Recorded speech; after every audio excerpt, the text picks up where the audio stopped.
All right. Week 2 is here. Man, this has been a crazy week. Incredible games today. Close, high scoring, back and forth contests all across the league. I'm joined with a new addition to the Fan Feed podcast team. We're here to give you our instant reactions to the earlier 1 o'clock Eastern games, our current reactions to some of the 4 o'clock games, and then preview the games tonight and tomorrow night. So stay tuned. This is going to be a good show. But before we get into any of it, who is this guy? You want to introduce yourself there, buddy? Who are you? I guess I might have to. Man, what's up, everybody? My name is Caleb. Big fan of the podcast, by the way. I was immediately getting like 8 different notifications when you guys started. Let's go. But I love it. It's been awesome. I drive all day long for work, and my music is getting boring. So plug into the podcast, listening to Trey talk about his very, very solid based takes on the Broncos is great. Cam's takes on these like 7th round rookies, you know, um, it's all fun stuff. I'm really enjoying it. So thank you for having me. I'm excited to be here. This should be fun. 100% excited to have you. And I mean, let's not hide this from the people. We're brothers. We're brothers. Whoa, dude. I thought we were gonna keep that. Keep that on the down low. TB Tom Brady says, "What's up, Caleb?" So, what's up, TB? Tom Brady, what it do? He's ready for some based takes on the Broncos. Yeah, I honestly love it though. Like he is so solid on his Broncos. Win or lose, bad move, whatever it is. Like I'm obviously big Pittsburgh fan, love it, but I temper expectations every year because I don't know what to expect, man. And that way, when we do just crap the bed, it's like what. We used to pray for times like this. You know what I mean? That's right. Yeah, it's been a rough drought for us as Steelers fans. Not the best. No. We have Coleman shouting you out over there on Twitter. What up, Coleman? My guy. Little C. Little C. Little C. So like I said, guys, tonight we have Caleb here joining us. He's going to be more a routine part of the show on Sunday nights, doing these live reactions to the games. Later tonight, we've got people from Fan Feed, some of the writers for the games tonight and tomorrow night. And I'm so bad at looking at the schedule, but tonight's game, we've got Atlanta versus Minnesota. I did write it down, so that's good. Atlanta at Minnesota. So Kendrick and Alex will join us later on tonight. Alex coming off a fresh hot win. He predicted last week that the Vikings would beat the Bears, and he was correct. Notably here, Trey did not predict the Vikings. So Trey is down bad right now, and that's probably why he didn't show up tonight. Just kidding. You get 2 of these. Two big ones. 2 of them. 2 of them. No, but Trey's probably watching this Colts game and just wondering what is going on to his number 1 defense. And I'm sitting here beside him like, yeah, dude, what is going on? Daniel Jones is the truth. Doesn't make sense. Tomorrow night, we got a doubleheader. So we've got Tampa Bay versus Houston at Houston. Our writers were not able to come on for that one. So me and Caleb might go solo on that, or we might keep Kendrick and Alex on just to kind of talk about that game a little bit. And then the other Monday night game, which I will not be watching because it starts at 10 p.m. Eastern, is Chargers versus Raiders, East Coast game. We have Soleil and Seamus coming on. So, yeah, everybody stay tuned. It's going to be a good time. Derpy Entertainment, what is up? Our what do you call this? Our in-house troll. I love this. TJ Watt didn't deserve that money. What do you have to say to that, Caleb? You don't say that, okay? You don't say that. You don't say that. He's the best in the league. He was rigged last year. Should have won Defensive Player of the Year. They gave it to Miles because they felt bad for him. True. He's the best defense. Here's how I look at it. If the NFL were to throw all the players back into a pool and do a redraft today, TJ Watt is a top 10 pick, and he goes over every other defensive end. I love that. Absolutely. Love that. Obviously, we'll never get to see, but one day maybe someone will tell us. You never know. He also says either did Cam Hayward, which Cam Hayward held out for an extra $3 million this year. You know, it's his last year. We all knew he was going to play. I mean, you know, that was that was not in question. He just wanted a little extra bread. And he saw Juwan Jennings get extra bread for holding out, and he said, "Let me try these." Might as well. Might as well, and it worked. I love the name Derpy. Yeah, shout out Derp. Yeah, it's Coleman very did like say, catchy. Coleman did say wrong, so we'll have to beat him up after the show. But anyway, let's get into some of these games. We'll start with the Thursday night game. We had Green Bay take on Washington. Green Bay won 27-18. And Caves, why don't you take this one? What stood out to you in this game?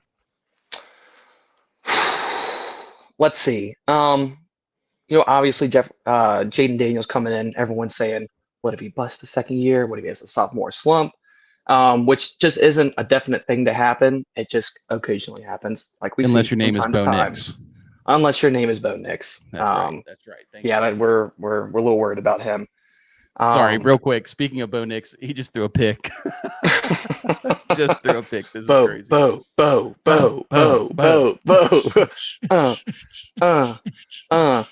Anyways, I'm still trying to decide if Green Bay's defense is really like that, or are the first two teams we're seeing just getting off to slow starts.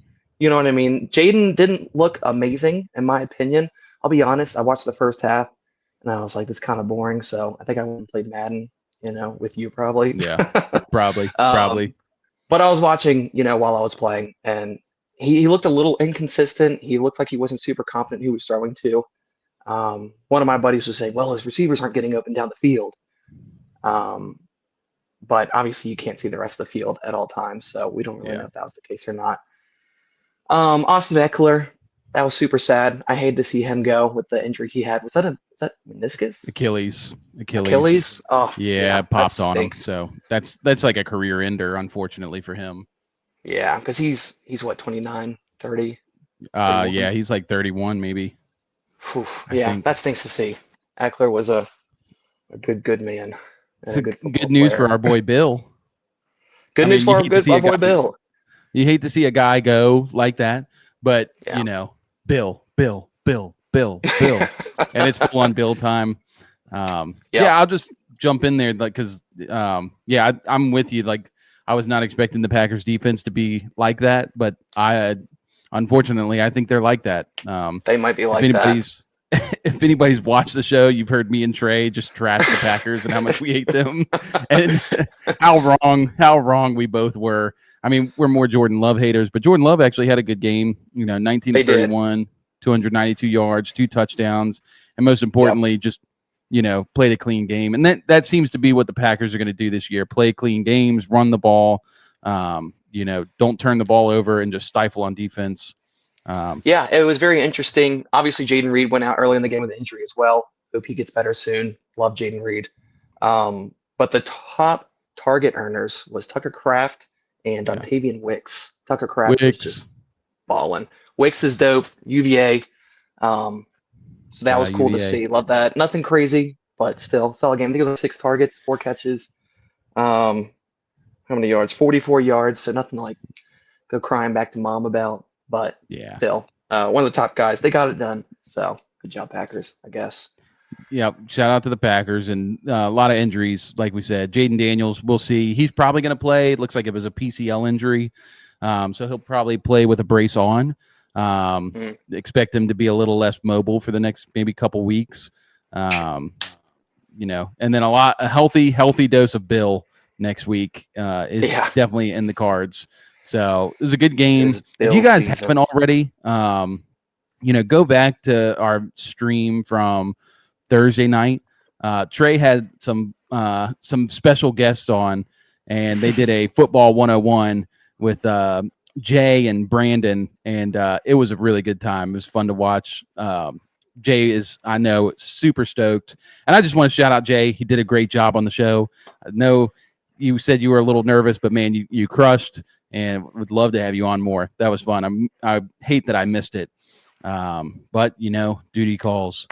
So, all right, let's move on to today's games, because So at 7:15 we're gonna have some people hop on to talk about tonight's game.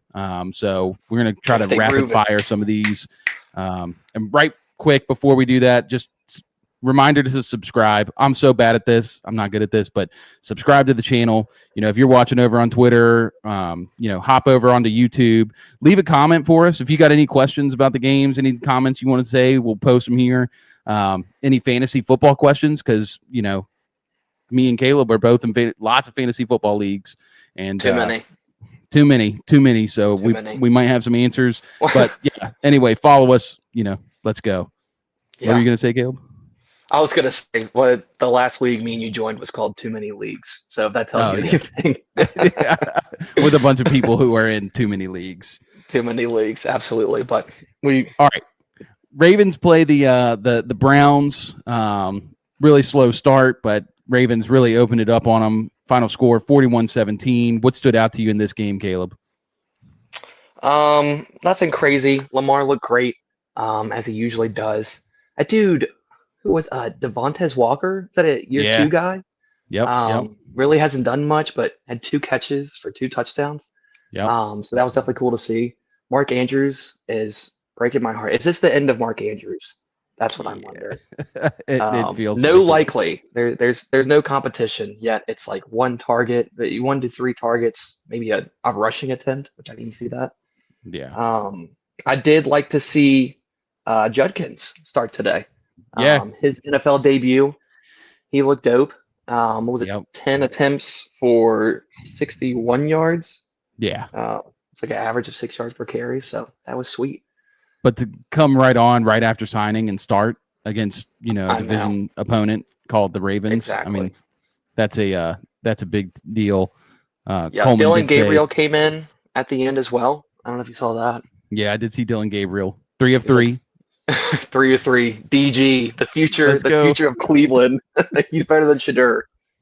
Adam Schefter dropped a really interesting thing. Real quick, I'll say shout out Coleman.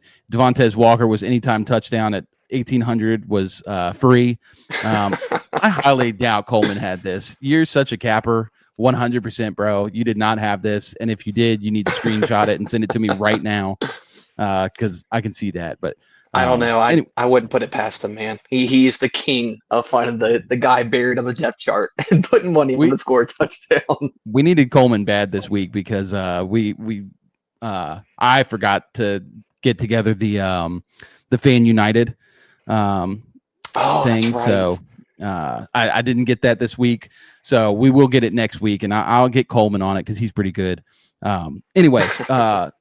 Adam Schefter dropped an interesting report right before the game that apparently the Ravens were planning to take Shedeur, but Shedeur said he didn't want to play for them in the 5th round is when they were going to take him because he didn't want to back up Lamar. Yeah. Kind of crazy. So I guess that's just that maybe arrogance, not letting him be a backup, like doesn't want to clear away to the starting. Who knows, man? It's bad. I like the confidence, but if you're going to be confident, at least back it up. Be good. And be better than Dylan Gabriel. If you've played college football 25, you know not to answer with snarky remarks because you will get dinged. Absolutely. And Shedeur did not play that game. So last thing I'll say on this game was just Harold Fannin Jr. 5 catches, 48 yards on 5 targets. He's here to stay. I've talked about him a lot last time. He's going to be really good for this team, and they're going to continue to use him. So really excited about that usage on him. Yeah, Harold's sick. Great to see. Harold. All right, next game. We're down bad. We're going to go Steelers Seahawks in Pittsburgh. Gosh. Seattle marches in. But Caleb, let me ask you this: before this game even came on, who did you think was going to win this game? Like I said, I was tempering expectations because I know not to get excited, even after week 1 when we put on a good showing. But I was still disappointed, honestly, because I thought we were hanging in there and looking decent, and then it was mistake, and everything just went downhill and just plummeted.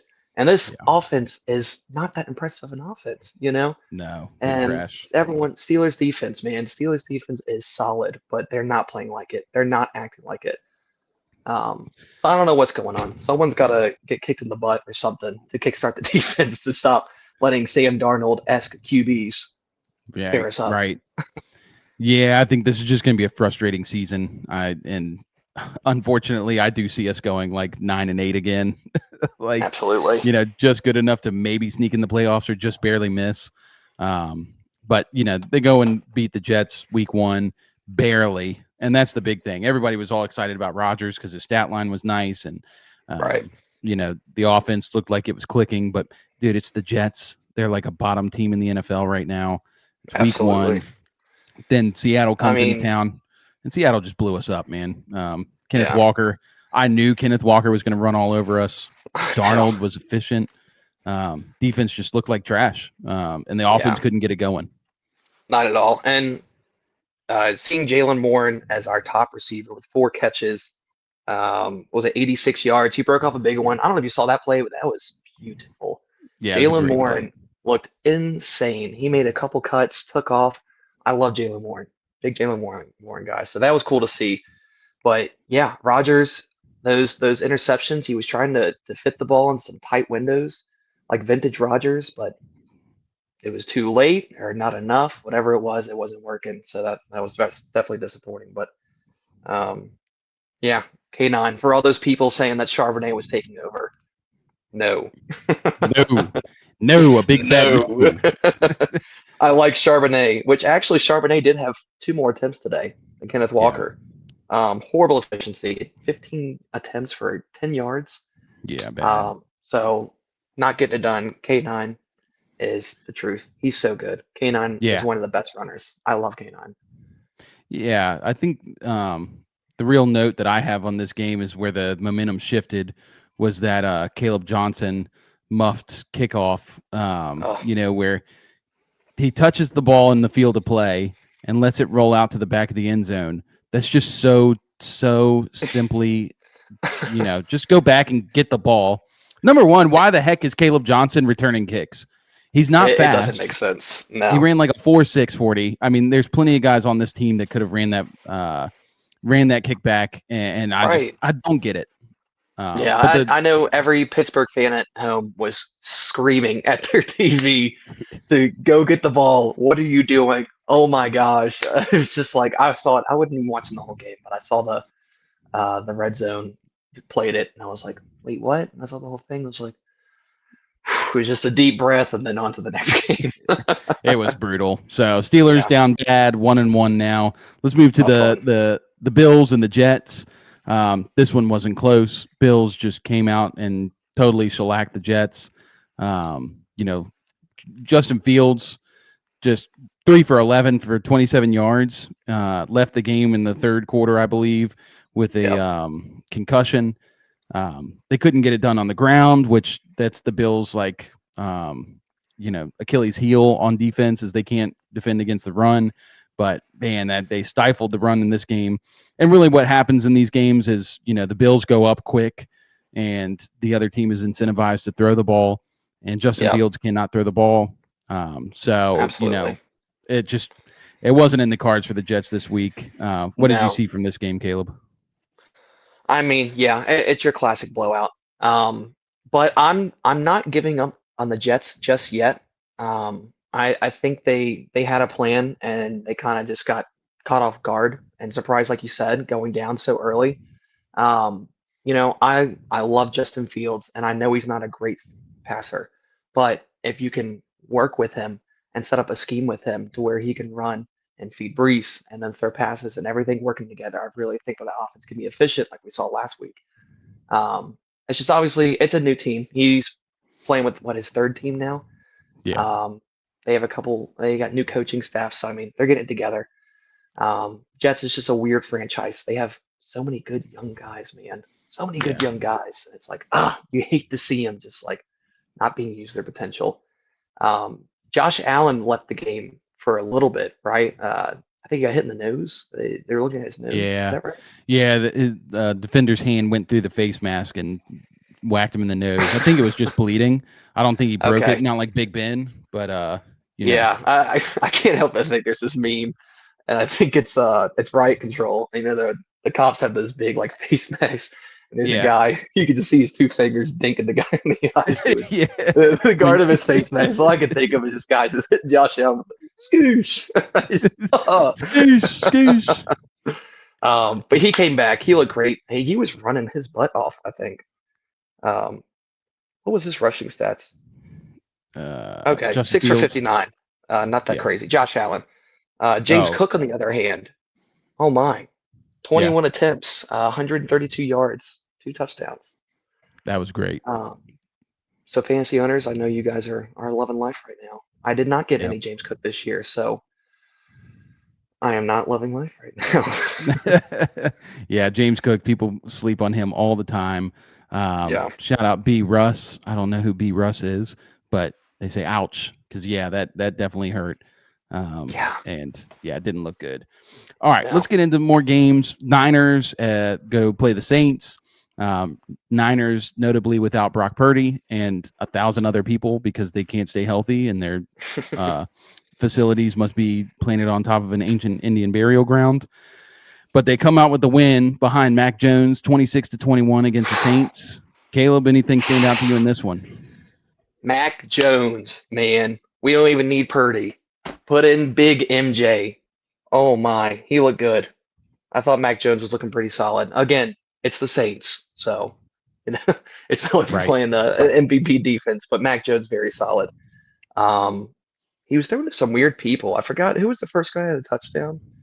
I don't think I even knew his name. Was it The Farrell? backup tight end. Yeah, Yeah, Farrell. Farrell. Yeah, Um, Luke Farrell. I'm a big Dynasty fantasy football guy, so I like to think I know a lot of players, but I've never seen the name Luke Farrell. So that was He used to play with quite the the surprise. Jags. But yeah, I think with Kittle out, it was, and none of the backups are Kittle like, it's Tungus and Farrell. Both guys, I've Absolutely. never heard of Tungus. No idea who he is, and he's like 26 Yeah. years old. But both those guys are kind of just getting little bits here and there in the offense. It Yeah. was good to see, the offense just didn't take a step back. Mac Jones is a great backup quarterback. Absolutely. And so Jawan Jennings got out there and played. He was questionable to play, but he played, got a touchdown. Ricky Pearsall played decently well. Notably, his line was over under 56.5 yards, and naturally he got 56 yards. So, yeah, that hurt me. Yeah. I Yep, think a that's how really it big one goes. from a really big thing I saw from this game was Rattler. I thought Rattler played really well against that 49ers defense. I was about to say the same thing. I've been really low on Rattler, because I want Tyler Shugg to play, but I mean, he played really well. Still the same thing. His average pass was like 6 yards. He only had Yeah, 207 yards on 25 completions. But he did have 3 touchdowns and 0 interceptions. So absolutely. that's pretty good for that offense. And they're a high-paced offense. So they're getting a lot of plays. They're throwing the ball a lot. Yep, Exciting stuff for the Saints. for sure. Um, For sure. so And they we'll move went and on. Oh, go ahead. acquired another receiver this week. Um, Oh, yeah, can't remember Jalen the name. Polk. Jalen Polk. They went and got Jalen Polk. Another questionable move by New Orleans. But maybe they know something we don't. So who am I to judge? I'm just a guy in a TJ Watt jersey. So Yeah, I don't know. They traded for a guy who's on IR this year. yeah, exactly. It's Got him not cheap, good. man. Had to. What can I Just had to get say? him. Had to do Milo. it, man. All right, let's move on. For Patriots and Dolphins, this was a really good game, back and forth. Dolphins, Yeah. really bad last week. Looked a lot better today, but still pretty bad. Patriots win 33-27. What stood out to you in this one? I was very happy to see the Dolphins putting points on the board this week. And I think Tyreek broke his curse of having over a 30-yard reception, I believe. Yeah, it's been I like was seeing 2 like the dude years. was. Did you see that video? He was getting the Yeah, interview. It was like, "What's the reason you haven't caught a pass in over 30 yards?" He was like, "Man, you're trying to piss me off." And he was like, yeah, "No, I'm just wondering." So yeah, that was a fun game to watch. Drake May, love Drake May. I was a little disappointed we didn't see more Trevion Henderson. Not even just from a fantasy standpoint, but I just think he is one of the most exciting running backs in the NFL. yeah. Um, So, but I mean, Ramondre was getting it done, man. I can pull up his stat line now, but he had 5 catches for 88 yards, 11 carries for 54 yards. Yeah. I mean, Ramondre was looking pretty good. I don't know where I stand with Tua. His stat line looks decent, but I think he was doing a lot of just underneath passes and nothing very glamorous. He did have a couple deeper throws, um, but in all, you want to see him push the ball down the field to his playmakers. You got Jalen Waddle, you got Tyreek Hill, Devon A. Chain, or a Chain, Devon, you know, Achan. Achan. There you go. So I really want to see them starting to get more efficient with their plays and pushing the ball down the field. Um, Maybe they can kind of get back in that stride and groove to where they were, in previous years. But I don't know. It's still up in the air for me. I'm not completely sold on if Tua should even be the starting QB next year. So we will Yeah. see. Yeah, the Dolphins feel like very fragile as a team. And even though they did look better today, offense looked like it had some juice. They can't protect Tua, which is not good for a quarterback with his injury history. No. He needs a lot of time in the pocket to allow these deep guys to, run their routes. And he just isn't getting it. So, yeah, I'm with you. Travion Henderson, although Ramondre Stevenson had like a pretty decent stat line, you give the ball to Travion that many times, I guarantee you he's going to blow this game out of the water. Exactly. 11 carries for Travion with 5 catches. It's so frustrating.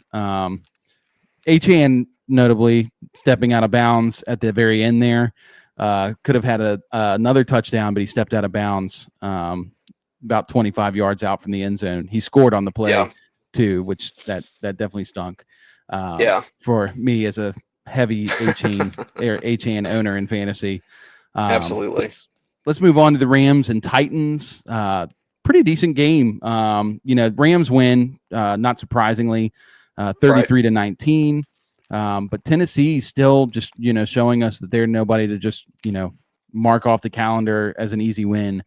You saw Cam Ward, the best throw I saw all day was that end zone play where he rolled out to his right and did exactly what coaches tell you not to do, which is throw across the field, and he threw it perfectly. It hits him in stride as they're running away from each other. Like, I don't think people understand how tough that is to do. And on the run. On the run. The opposite way. There are many QBs in the league that could not do that pass ever. So that was, wow. That was beautiful. And it was Alec Ayomanor. Yep. Which I think you spoke about on our fantasy show not long ago. Yeah. As an ad. So I hope you guys listened and got Alec because he's dope. I did tell. Hey, that's pretty good. Yeah, I did say grab him early. Thanks, man. Hey. The old man still got it sometimes. Somebody in one of my fantasy leagues was berating me because they said I wasn't running pure on rookies because Luther Burden hasn't started yet. And to that person, I just say, just wait, just watch, just listen. It's coming. Yeah. We don't usually see rookies do as much as they're doing right now, especially late round guys like Harold Fannin, late round, Alec, Ayomanor, late round. Bill, late round guys. Usually if they do something, it's late in the season. So you having called it, and now we're seeing it, I'll give you your props. It's pretty nice. It's got to feel good. But not too much props because I am playing this week. And yeah, that's true. We're still in this, so Alec Ayomanor, 4 catches on 6 targets, 56 yards and a touchdown. He was really the leading receiver for the team. I mean, Calvin Ridley had 1 more yard than him, but Ayomanor already alphaing in that offense. Pollard had a good game, but the Rams, they're just too good. Defense is too good. Offense too good. Puka, Puka is so good. Even I didn't with get to see Adams. the touchdown run. Did you see that? Yeah, it was a great play. 45-yard touchdown run for Puka at the very beginning of the game. Devontae Adams commanded 13 targets, 6 catches for 106 yards. He is the new Cooper Kupp. And Trey, I will shout out Trey because Trey called Devontae Adams as a top 5 receiver this year. And it could happen. This offense seems Good stuff, T. I know. That's what I'm saying. Go TB. Go T. But I think this offense can support multiple weapons with Stafford at the helm. So Absolutely. that's The whole game plan I love because they're all about getting the ball to the playmakers. It's very yeah, simple. It's nothing crazy. Matt Stafford is still one of my favorite QBs in the league, and he's very accurate. And yeah, he gets it done, and yeah, Puka and Devontae are just studs. And Kyron. Kyron yeah. adds in your rushing attack, and So you good. get all three guys going, and it's art. It's beautiful. It's beautiful. All right, move on to Detroit versus Chicago. Detroit Another wallops blowout. Chicago 52-21 in Ben Johnson's homecoming to Detroit. And I think we kind of expected this. Detroit coming off of a big loss to the Packers where they couldn't do anything on offense. This is a get-right game against a divisional opponent. Bears still trying to figure out what they're doing. I mean, what stood out to you in this game? I mean, obviously, it's easy to look down on the Bears because they got beat so bad. But if we can just think back to last year's Bears and compare that offense to this year's Bears, it has Yeah. made such a big step. I think the shining point right now is Roma Dunze. I mean, he's been the most consistent guy between week 1 and week 2. Um, so what did he have today? He had 7 catches, 128 yards, and 2 touchdowns. Beautiful, an absolute stud. Yeah. So we will see as the season goes on if any other receivers emerge from the Bears receiver room. Me and Cam are both hoping for Luther. Luth. But yeah, everyone that was down the lines last week, you look foolish today. They're still a top tier offense. Shout out to Big Dad, me and Cameron's dad. He had the Jared Goff, Amon-Ra stack of fantasy football this week, I which didn't I even see think that. resulted in like 70 to 80 points. I think was Yeah, it like probably 40 between like both of 80 them? points. Oh yeah, I was just talking to him on the phone. He was like, he hasn't played in a long time, and he's telling me, yeah, I just kind of glanced over their profiles, and they look like they're consistent guys, and so I went ahead and got the package with them, man. I was like, yeah, man, it should work out for you. Week 2, 80 points. Like, God. Crazy. So Crazy. good Big stuff. Dad's been Good watching stuff, the Big pod. Dad. I know Big Dad's been watching the pod. He's keeping up. B. Russ has been commenting, saying it's bear hunting season previously, and then yes, don't count the boys out, and we can't count them out. No. Yeah, I'm with you on this one. It's just get right game. Jameson Williams 2 catches, 108 yards, 1 touchdown. That's what to expect. Isaac Tesla, crazy one-handed catch. This guy Dude, that only catch catches was one pass a insane. game, but he makes like the greatest catches I've ever seen in my life. Still a very Oh my even split gosh. between Jahmyr Gibbs and what is his name? David Montgomery. Thank you, David Montgomery. But Gibbs, Gibbs, notably a lot more efficient.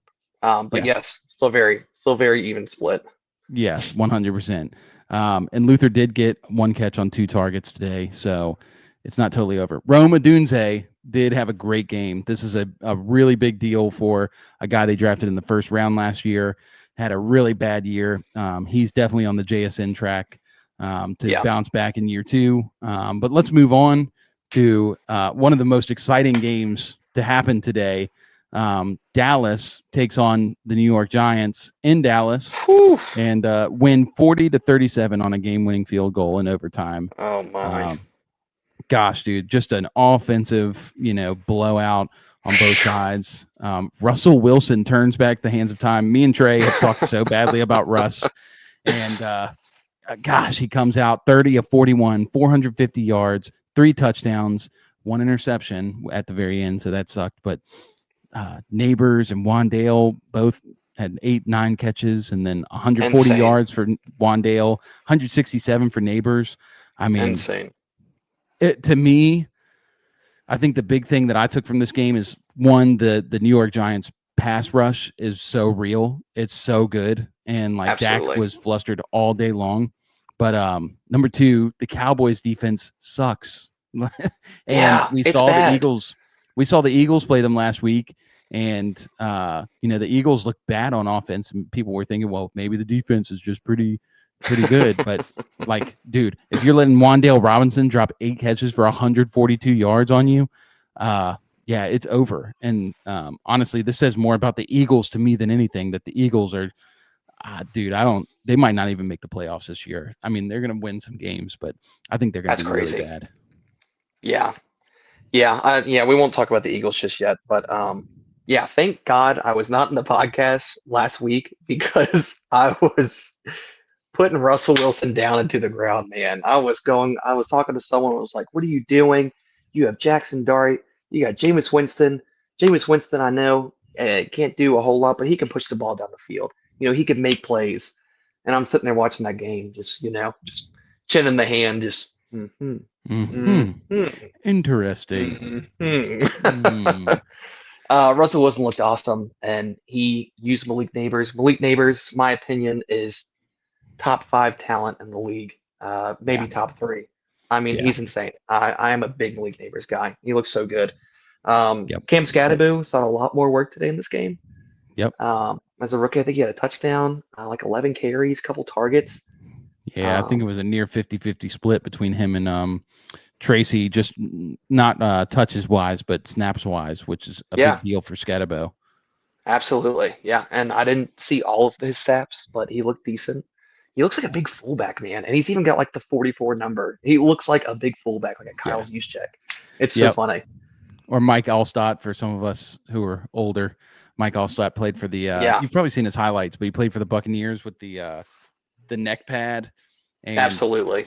I think he had a condition where his head was just like he couldn't straighten his neck up too much or something. So he just looked like a bowling ball, looked like Brandon Jacobs. But yeah, Scatterbo looked great. Yeah, And I will say on the Dallas side, Jake Ferguson had 9 catches, 78 yards on 12 targets.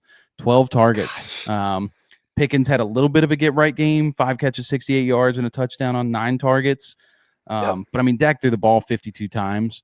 yeah, So honestly, it just looks like it's going to be CD. And I mean, Ferguson, that's a really encouraging stat line for a tight end. absolutely.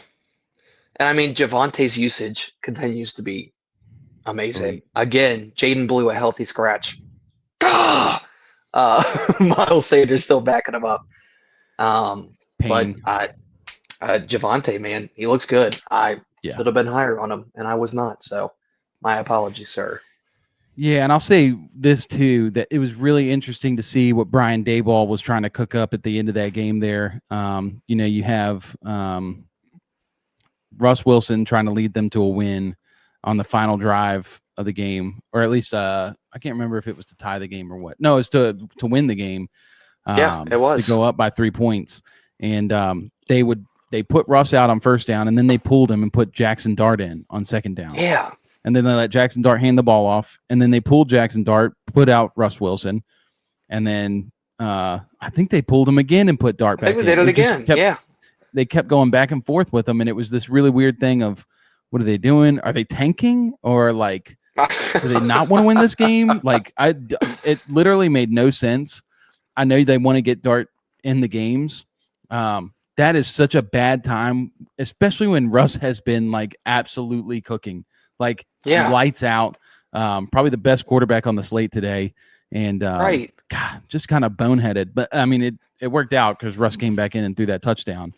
Yeah, exactly. It was very odd. I was watching, I'm like, what is going on? And it looks like they kind of wanted to run him for a second. So I don't know what was going on. Maybe he was like, let's see how this guy does under pressure. I don't know. Weird time to figure out things, but they're the professionals. I'll let them make the decisions. All right, hold on one second. I'm going to rewind Red Zone really quick. I think we have some breaking news. Oh, no. Oh, yeah. Colts going for a 45-yard attempt against the Broncos to win the game. Down the middle, dude. Right down the middle. The Broncos are dead. Oh, my gosh. Indiana Jones. Insane. Indiana Jones. No way. Somebody text Trey and do a welfare check. Trey. We'll talk about this game in just a second. We got to go talk about this Jags-Bengals game. I'm trying to think if there's anything left on that Giants-Cowboys game. It's just a great game. If there's any game you're going to go back and watch from this week, that would be the one. Oh, that's what I was going to say. Brandon Aubrey kicks a 64-yard field goal to tie the game at the end of regulation. Like it was nothing, 64 too. yards. Like it was nothing. He probably could have kicked a Yeah. 70-something yarder. Dude. That's insane. Brandon Aubrey, cool as a cuke, man. I tell you what. They put him out there. Oh my He shot it down the gosh. middle. I was like, oh my. That just so much is happening right now. Panthers just kicked an onside kick and have recovered the onside kick against the Cardinals. No way. I hope it counts. But let's hit this Bengals Jags game real quick. Bengals, wow, what a game! Lost Joe Burrow early on, which is just not good. With an apparent toe injury, potentially turf toe. Hopefully that's all it is. But he was out. They bring in the GOAT, Jake Browning. If anybody's seen Jake Browning play in the last couple years, Jake is so good. Literally no drop off. But yeah, Bengals beat the Jags 31-27. Cabes, what stood out to you in this game? It was a messy game. It honestly stressed me out. It gave me anxiety. Jake Browning had 3 interceptions. Trevor Lawrence had 2 interceptions. I don't know if you saw, there was one point late in the game where Liam Cohen was screaming and throwing a fit at Trevor Lawrence after he threw an incompletion. Yeah. And Trevor Lawrence just waved him off like he was nothing, like he was a fly. Yeah. So interpret that how you want. Maybe some communication problems. I don't know. It's a little scary. I'm a big Trevor Lawrence guy, so I didn't like seeing that. Yeah. But I mean, both offenses were moving the ball in a weird way. I am still very disappointed by Brian Thomas and Travis Hunter. They're getting the usage, but they're just not making it happen. I don't know if it's just, the quality of the targets.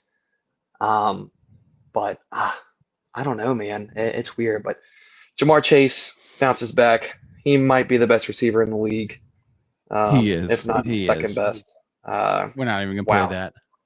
No, Jamar Chase is nice. Chase Brown, pretty quiet today. But I don't know. Anything stand out to you? Yeah, I just thought, Jamar Chase, when Jake Browning comes in, he just ultra targets Jamar Chase. And I love how they just focus the offense on their best player. Jacksonville, they just have a lot to work through with Trevor. Man, he's just very inaccurate. And he has this aversion to throwing to good receivers on his team.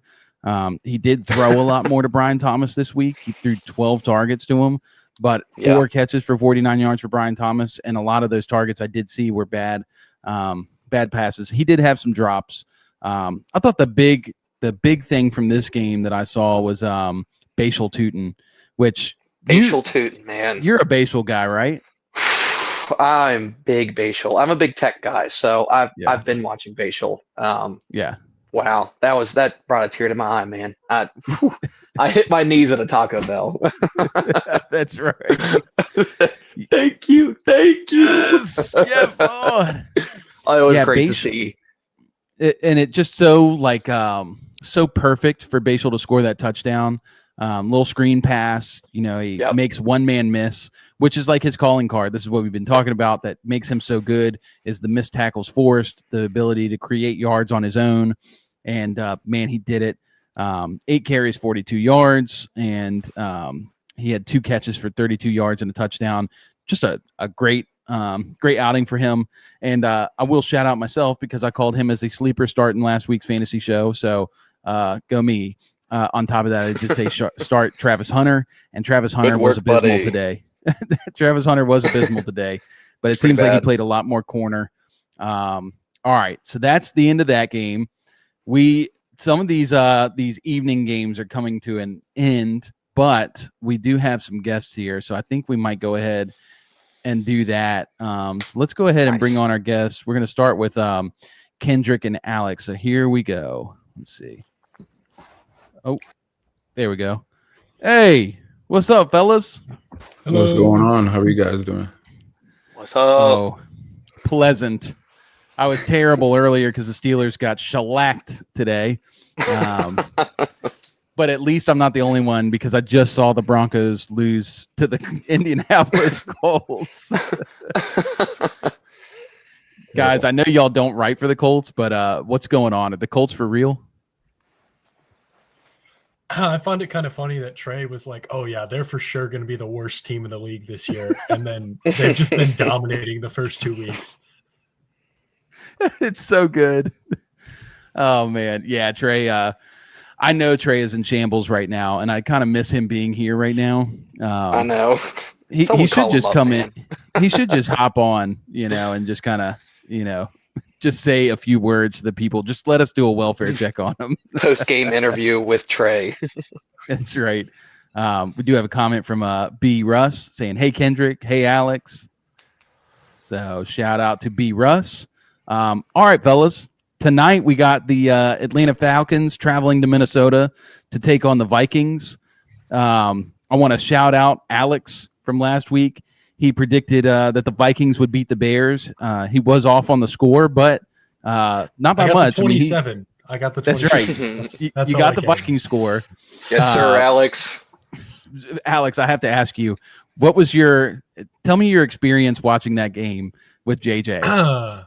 Yeah, it was the first 3 quarters were pretty rough. I mean, I talked to a lot of Vikings fans and everybody was like, yeah, the first 3 quarters we thought like the TV was going to be shut off, remote through the window. Like, yeah. No, it was, I mean, if he was going to have like a welcome to the NFL moment and like a learning moment, and that's all it's going to be is like one game of like, oh, I throw one bad pick and then I lock in, like, I'm fine with that. I think that's kind of where most fans are too. Yeah, and I think that was one of JJ's big things because, like you talked about last week, he didn't throw a lot of passes in college. And so, the things that they were looking at were the intangibles, and he was a winner. That's what everybody talks about. He's just a winner, ice in the veins. And man, I didn't think they had any chance. It was so bad. Like, I was texting friends, like talking in fantasy football chats, like, guys, JJ McCarthy is buns. What are we going to do with Justin Jefferson? Like, I got TJ Hawkinson in so many leagues. And man, he turned it around in like less than like 10 minutes. It was amazing. Yeah. So good on you. I know that was exciting. Kendrick, last week, he did predict that the Eagles would beat Dallas 24-10 was his prediction. And that one was close because I think it was 24-20 was the final score. So you did get Dallas' score or Nice. the Philly score. Sorry. Yeah. So how's your week been? Because I know you're more of a Panthers fan, aren't you? I am. Yes, sir. Yeah. We're in a very tight game right now as we speak. I know. I'm watching it. Oh, yeah, for sure. But What's the score to that game? isn't it 27-21, right? Yeah, 27-22 right now. Oh my Panthers are gosh. driving. They're across the 50 with 49 seconds left. So No way. Yeah. Kendrick's about to hit the, all right, fellas, be back in a couple minutes. Yeah, pretty much. hey, but our boy T-Mac looks nice. Absolutely. Dirty. I told you, man, he's generational. Once he gets Dog. in Dog. a certain position, like, yeah, absolutely. Yeah. Yeah. And I'm taking my time with y'all. I'm letting y'all talk a little longer because we've got 3 games on the slate, but the second game we were going to talk about the Buccaneers and Houston game. The writers aren't able to be here for that one, so if y'all want to linger and we want to talk about that game together, you're more than welcome to hang out for a little bit. But you just tell me if you need to dip out. But yeah, let's talk about this game tonight. Atlanta lost a heartbreaker last week to Tampa Bay. But it was a pretty close game. And then, like we talked about earlier, Minnesota won. So what's the first storyline that comes to your mind when you see this matchup? And we'll start over here with Alex. Yeah. I mean, originally last year it was like the whole Kirk Cousins return thing now. I think now it's just kind of the young quarterback battle again. We talked about last week kind of being a QB battle of young QBs, and I still think that's kind of the same thing here, especially with where Penix and McCarthy were in draft position. It was kind of like 1A, 1B when they got picked. So seeing which one performs more is going to be really interesting, I think. Yeah, definitely. And it'll be exciting to see. Can JJ build off of last week and start off a little stronger, and not have to make up so much ground at the end of the game? I think that's a big deal. What about you, Kendrick? What's the biggest storyline that comes to your mind with this matchup? Alex took it right out of my mouth. You know, two young quarterbacks that's in a position to just prove their worth in the league. You know, JJ McCarthy coming back from a horrific injury and showing his worth to not only the Vikings, but also just the league, that he belongs, you know. And Michael Penix, being drafted, but also just being a backup to Kirk Cousins, being able to wait out for his opportunity, getting that opportunity, of course, to start towards the end of last season, and now having a great start, even though it came with a loss in, week one. But I feel like he's coming into this game, with high expectations to take that W in Minnesota. Yeah. Now, up in our right here, this is our new co-host on this show on Sunday nights. This is Caleb. I don't know if y'all have met him yet. Caleb did give a hot take a few weeks ago regarding the Atlanta Falcons quarterback situation. Caleb, you want to share that live in front of the people right now? Come close to the camera. I will. Yes, I will. Great to meet you guys, by the way. I love the mustache also. Don't shave it. Keep it. So I did have a hot take. I am a big fan of Kirk Cousins. Just a great guy overall. Obviously, if you watch the show Quarterback, you see a little bit more of his life. He's a good dad. I think he has 2 sons. Not even just a support for Kirk, but I love his whole career. He bounced around. And he lands in Atlanta. I don't think he got a fair shot last year. So my hot take, all that being said, was that Michael Penix either gets benched or hurt, and Kirk Cousins comes back in and takes over and leads Atlanta to the playoffs. I want to get y'all's reaction. This is good. This is good. What do y'all think about that take? Yeah, no, I don't think so. Kirk, at the time he got out, he obviously didn't know what was happening after the Achilles, and he's just kind of looked a step slow. Everything last season, he had 2 good weeks to start the year, and then he just the drop off was so dramatic that I think he's kind of tuned out at this point. What you think, Kendrick? I have to agree with that. Kirk Cousins has always been a solid quarterback, right? But I feel like with this new opportunity for Michael, I think he can definitely, honestly, take Atlanta to the playoffs. But Kirk Cousins, he's good, you know what I mean? But he's definitely up there in age and has a couple of decent seasons left in him. So. Let me remind y'all, it's a hot take. I was shooting for the moon. All right. Yeah, and let me tell you how this would work out is week 15. The Atlanta Falcons are sitting, 12 and however many losses, maybe 2, I think, with 3 games left. Yeah, so two losses. Michael Penix, injury-prone quarterback out of Washington, falls down, clenching his knee. Kirk Cousins comes in, and Bijan runs for over 600 yards in the final 3 games to lead the team into the playoffs, and Kirk Cousins gets the credit. That it's a hot take, but there are outs on this. Yep. I could see it. There we go. All right, so next question. Let's ask this. So what players are you guys most excited to see perform tonight? And I'm going to say besides the quarterbacks, because obviously, I think the number one thing here is we got 2 young quarterbacks, second year. They're both really fresh to starting for their teams. So that's going to be the big thing. But what other players are guys you are excited to see tonight? And we'll start with Kendrick on this one. For sure, Bijan Robinson for me. He had a miniature game, in week 1, as far as rushing. He only had 24 yards with 12 attempts, but also had 100 receiving yards. So he was more so a receiver in that game. But I feel like in that game specifically, he didn't impact the game enough on the run, and that allowed Michael Penix to just air the ball out, right? He only had 298 yards passing. And I feel like in order to beat a team like Minnesota, you have to be able to run the ball. Yeah. And Bijan is definitely on my list as far as that person is going to shine in his game. Yeah, I love that take. I mean, like you said, his stat line last week looked really good, but mainly because he had that like 60, 70 yard like touchdown catch. Mhm. That he just ran back, but his rushing stats were pretty low, and they abandoned the run. And they need to be a balanced offense because the Tampa Bay Buccaneers were able to just gear up and tune in on Penix. They still couldn't stop him, but so much. But ultimately, I think at the end of the game, that unbalanced play calling cost them. So I love that take. And I think to beat the Vikings, you do have to run the ball because their secondary is nice and they got a good pass rush. What about you, Alex? Who are you most excited to see tonight? Yeah, speaking of pass rush, I've been waiting for a Dallas Turner breakout for so long. And now Andrew Van Ginkel's out, so Turner gets to start.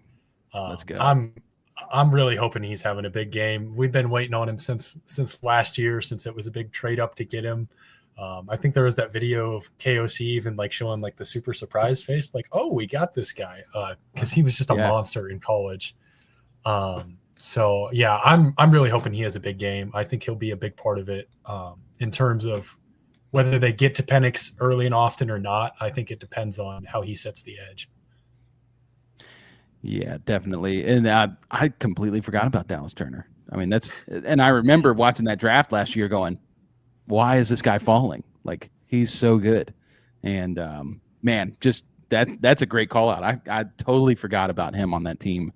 So yeah, I think that's going to be a big key. So we'll just transition right into the keys to victory. And then you guys give me your final score prediction. We'll go all the way around. So we'll start with Alex and we'll work our way back around to me. So what is the key to victory for the Minnesota Vikings? But what's your final score prediction for the game? Key to victory. I mean, we already talked about the quarterbacks, so don't really need to beat a dead horse there. But I think Jordan Mason getting involved in the rushing game again. He had a good week last week. You could kind of see that he got the lion's share pretty quick after Aaron Jones just wasn't getting it done. So seeing how Jordan Mason performs, and then with that, I'm going to go a little more conservative this week after last week's prediction. I'm going 24-17 on this one. I think Vegas has got it at 4.5 in favor of the Vikings, so I think maybe a touchdown. Yeah, I think that's a good call. What about you, Kendrick? Just like we were saying, as far as like having that balance offense for Atlanta, they have to be able to run the ball efficiently to be able to beat out the Vikings. And with Drake London and also Darnell Mooney possibly being out in this game, they're going to have to rely on the running game and Michael Penix being able to get it to whoever he can and also run it himself, So it's going to be a tough game for them for sure. Yeah. But I still predict it to be maybe 24-21. I think it's going to be a late game field goal. Yeah, these late games tend to be pretty close, I feel like. Caleb, what about you? What are some keys to victory for both teams since we don't really have an affiliation with either? And what do you think will be the final score of this game and who wins? Lord. Obviously, it's very simple, but just using your playmakers, I think, is huge. Like we were talking about earlier with Jacksonville, not using Brian Thomas and Travis Hunter and Paxton Washington being the leading receiver on the team. I think I loved last week's game for Atlanta because Michael Penix was feeding the guys who can move the ball, Drake London, Bijan Robinson.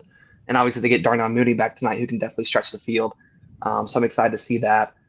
Obviously, both defense are really going to have to step up. Obviously, AJ Terrell probably can't take on Justin Jefferson one-on-one every single play. So hopefully both defenses come up with schemes to kind of take out some of the playmakers. But I think it's going to be a high-scoring game. I'm leaning towards 35-31 Minnesota Vikings. I like that. I like the conviction for a high-scoring game. That means I should probably throw money on it because touchdowns everywhere. And it definitely will be Daryl Hodge scoring 2. just so everybody knows. I know. 'Cause Ray that's my luck. McLeod.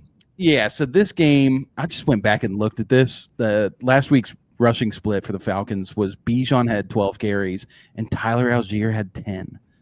Yeah. I thought Arthur Smith was gone, but apparently not.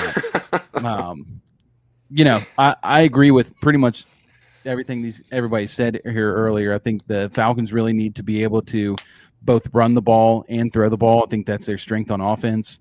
We're seeing that the loss of was it Drew Dowman, the offensive lineman who got hurt for the Falcons, or it was like 2 weeks ago, somebody like that. He was their like star interior lineman, and losing him was a big blow. They need to control the line of scrimmage. Vikings, we just need to see JJ be more consistent early on and not make the dumb plays like he did throw that pick six last week. And that really can change the course of a game. I think this one comes down to who's going to get after the quarterback first. Two young quarterbacks, and Falcons have this really young pass rush that didn't really do much last week. They need to get after the young quarterback, JJ McCarthy, fluster him early. Same goes for the Vikings. They've got to get after Penix because when he sits back there, he will pick apart that defense. He's like an old school pocket quarterback, and it's just so fun to watch. I actually think this one will be a lower scoring game. I want to put the money on, it being a high scoring game. But I just, with two young quarterbacks still trying to find their way, I could see this one just being a lower scoring game. So I'm going to go, let's say, I'm going to say 17. No, I'm going to say 20-17. And I'm going to say Falcons. I like the Falcons. I like what they can do on offense. And even though, my head tells me the Vikings will probably win, I think the Falcons have what it takes to pull it out. So that's my final score prediction. We're going to see how that one goes. What do you guys want to do? Y'all want to stay and talk about this Tampa Bay Houston game? Sure. I'm game, yeah. Absolutely. Let's do it. All right. So tomorrow night, 7:00. Go ahead, Caves. Did you guys see that video? It might have been a different situation happening and people were just trying to put words to it, but I saw a video. JJ McCarthy gave birth to his first son and he's in the hospital holding his kid and he's like looking at an iPad and everyone's going, look at this guy. He's in there looking at plays, watching film, even though his firstborn's here. I was like, no way. There's no way he's studying film, holding this firstborn. Nah, dude. Bro is definitely on TikTok. 100%. All right. So we got Shorts, Bucks. actually. Oh, well, there we go. We've got Bucks versus Texans. It's at Houston. Got a total of 42.5 points here. Houston is the favorite right now. So I'm trying to think. Well, let's just go around the room and just talk about, each team, who you're excited for. And we'll save the predictions for afterwards, but let's just talk about who you're excited for on each team. Who wants to start? I'll open it up to the class. I can go. First. I would say for me, I am excited to see how you pronounce his name? Emeka Ibuka. How is it? Ibuka. Emeka Ibuka, for sure. Emeka. He's my wide receiver 1 on my fantasy. So Let's go. One reason why I said that. But he's definitely exploded, in his first game, week 1. Mike Evans isn't the Mike Evans of old, right? So he's definitely on that downhill of his career and needing, Tampa needing that one receiver, right? With Baker.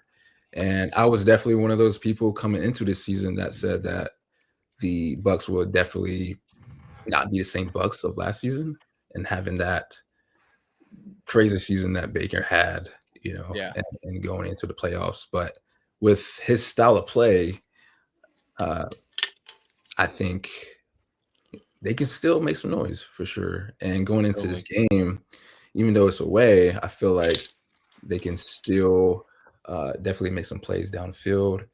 And with the consistency of Baker, I feel like they can still this win in Houston. Yeah. I like that. Who wants to go next? Yeah, I can go. I being a guy from Iowa, I heard about these two receivers that the Texans drafted from Iowa State a lot. I saw them a lot in college. Unfortunately, we lost to them quite a bit. Jalen Noel and Jaden Higgins. I think Jaden Higgins is starting for them, but maybe seeing if one of those guys breaks out. Nico Collins is kind of an established guy, but since they lost Diggs, they really kind of need a established wide receiver too. And even with Tank Dell there, and his injuries and stuff. So I feel like they need somebody else to kind of step up and take that spot. And one of those guys is prone to be a breakout candidate. If you draft two guys from the same university and they're both wide receivers, like somebody's got to break out. I think that was their thought process anyway.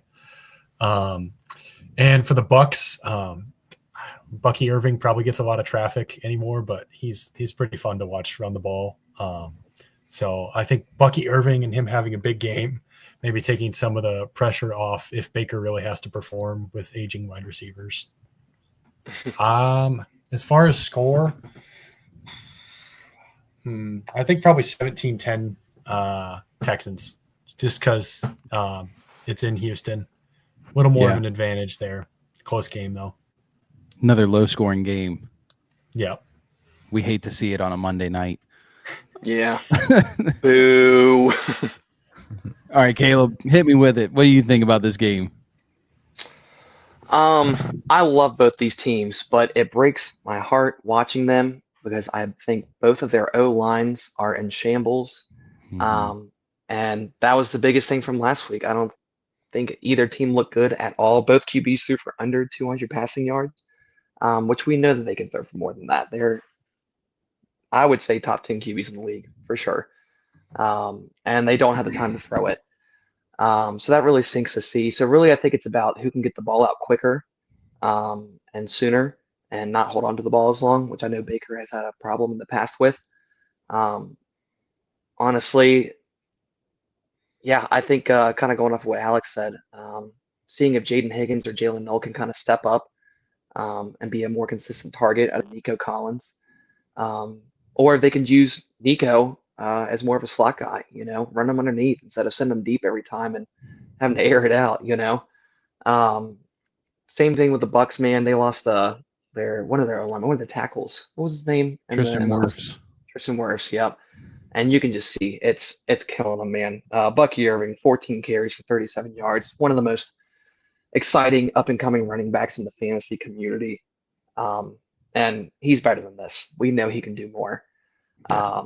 So Bucks are going to have to get creative, use Bucky in different ways, get the ball to him in different kind of ways instead of just, the shoot the gut run.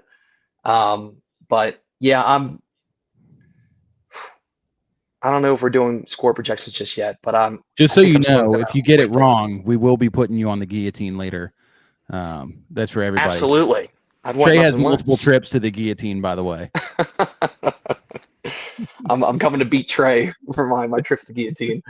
I'm gonna take a second to think on the score. I might let you give your piece first. All right. I'm not really know what to expect from that game, but I still enjoy watching both teams, so I'm excited to watch the game. Kendrick, what was I don't know if you gave a score prediction. I know you thought the Bucks might be able to pull it out. Do you want to give a score prediction? Yes, sir. I would say about 20 to 14. 20 to 14. I like that. 2014. Yeah, I think that's very feasible. Lower scoring game. Yeah, so Texans, obviously the biggest problem for them, like we've said already, offensive line is just an absolute shambles. They did a lot of shifting around in the offseason to just be mid and trash again. So you hate to see it. What is the betting? So the total on this game is 42.5. I definitely think that's it could be a higher scoring game. So here's the thing with the Texans. Their defense is legit, dude. Like that game last week, nobody wanted to watch it, the Rams versus Texans, but both of those teams are very similar. The only difference there was the offensive line for the Rams being able to protect Stafford a little bit more than the offensive line for Stroud. Stroud had no time to throw, so he just looks abysmal. But the defenses are both real on both those teams. So I think the Texans defense is for real with Will Anderson on the edge and Derek Stingley Jr. On the in the secondary. I think the Bucks. While I really like the Bucks as a team, I think we're seeing that offense is definitely worse than it was last year with the loss of Liam Cohen. And that's no offense to the Bucks. It's just it's really a testament to how good Liam Cohen is as a play caller. You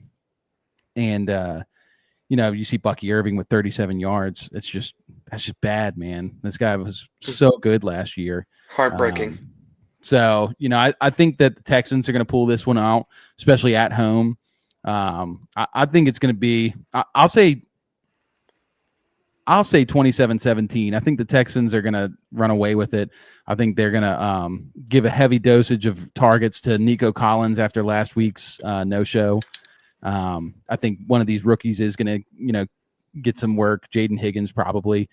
But yeah, I do think that I think the Texans will win this one. So, Caleb, did you want to give your score and don't copy mine? Well, that was exactly what I was going to say, dude. I don't know how you just knew what I was thinking. No, I'm kidding. Yeah, I'm definitely on the low scoring train here, and I'm gonna say Houston Texans win 17-10. Unless Baker pulls off some of his late game Baker magic that he somehow does. But like I said, I love the Texans defense, like you were saying. So yeah, 17-10 is what we're going in. I love it. Well, cool. Thank you guys for staying in and helping us talk about that game. That was helpful because I don't really follow the Texans or Buccaneers as much as I should. So having other people talk kind of helped me remember some things. So I appreciate you guys. Where can we find you guys' work? We'll start with you, Kendrick. Where can we find you? Instagram, Kendrick30_. I post mostly reels of just about, the Panthers or any other NFL content, but I also have a YouTube channel called The Life of Kendrick. Let's go. As well as football content, but I also am into professional wrestling as well. So I talk about that as well. Nice. And yeah, that's where I do most of my work, my YouTube and Instagram. I love it. Yeah, Kendrick's one of the most consistent people I've seen on social media. I really appreciate that because I'm terribly inconsistent. If you look at my personal Instagram, it goes like 6 to 7 months in between posts. Oh, dude, I haven't posted in years. I don't even think about it. So, Alex, where can everybody find your work? Yeah, on X, it'll be agas018. And on Instagram, it's agas33. Usually if I'm not posting about the Vikings, I'm trying to hype up the Boise State Broncos or the Iowa Hawkeyes. Fans of both of those as well, and usually it doesn't end well. So yeah, those are both of the places for those, but big Viking stuff, especially this year. Love it. Well, cool, guys. Appreciate y'all. Enjoy the game tonight, and we'll see you here soon. Great meeting you guys. All right, fellas. All right. That was cool. Nice. Really appreciate those guys. In just a moment here, we're going to bring on Seamus and Soleil. We've got some words from Ingrid McKnight. Great job, guys. Ingrid, thank you. Shout out. B. Russ, once again. Applause here. And we've got Camille hopping in saying, hey, go Aubrey. And I don't know who. Oh, Brandon Aubrey is Brandon Aubrey. Excuse me. I'm so sorry. But yeah, that man, that Cowboys, that 64-yard field goal to tie the game was just insane. And just the confidence to go for that is just insane. Yeah, while everybody's here, we've got like 50 people watching right now, which is pretty cool. So if you're watching this and you're not already subscribed, please subscribe. YouTube, Twitter. You can follow us on Instagram at FanFeed Network and Twitter and TikTok, all the same. Also, go over to fanfeednetwork.com. We got a ton of articles being posted. Every team in the NFL getting some love over there. Our fantasy section is there. I'm going to have to go back and look at how the boys did this week. We had a good week 1. We'll see how week 2 went. But yeah, really appreciate everybody being here tonight. We're about 30 minutes away from the kickoff of the Sunday night game. I'm going to go ahead and bring on our first guest, Seamus. We are waiting on Soleil. We'll see if she's able to show up or not. But let's bring on Seamus. Seamus. Hey, boys. Good to see you. What is up, man? How you doing? I'm doing much better now than I was a couple hours ago. Heart rate is finally leveled out a little bit. I believe it. But yeah, no, doing great. So thanks for having me on. I've been looking forward to this. Dude, absolutely. Yeah, I'm excited to have you on. I'm going to share this comment really quick from B. Russ. She says, or he or she, I'm not sure who you are, but I really like the content, your team posts. Keep up the great work. New to following football, so I'm excited to follow y'all. Thanks. Yeah, thank you, B. Russ. Thank you for joining. This is awesome. Really appreciate you joining. Okay, it's a she. Thank you, B. Russ. I was wondering, sometimes I profile based off of like how people type, and that's probably not good. But sometimes, more often than not, females use emojis. You don't see a lot of men using as much emojis, except when you look through my text messages, because my text messages are full of emojis. So thank you, B. Russ. Really appreciate you being here. It happens. We're all guilty. That is very true. Thank you. Seamus, first thing I want to ask you, you got a podcast with your brothers. I do. Yes. I was hoping this would come up. This was sick. Okay, so I want to hear. So I started listening, but I didn't get through the whole thing, and I didn't get to the parlay. But I want you to tell us about the show, tell us about your brothers, and then tell us what the parlay was and what your results were so far. Sure, I appreciate that. Yeah, so basically it all started just group chat, texting with my brothers. We all like to gamble responsibly, of course, and yes, of course. This with our eyes closed. Yes.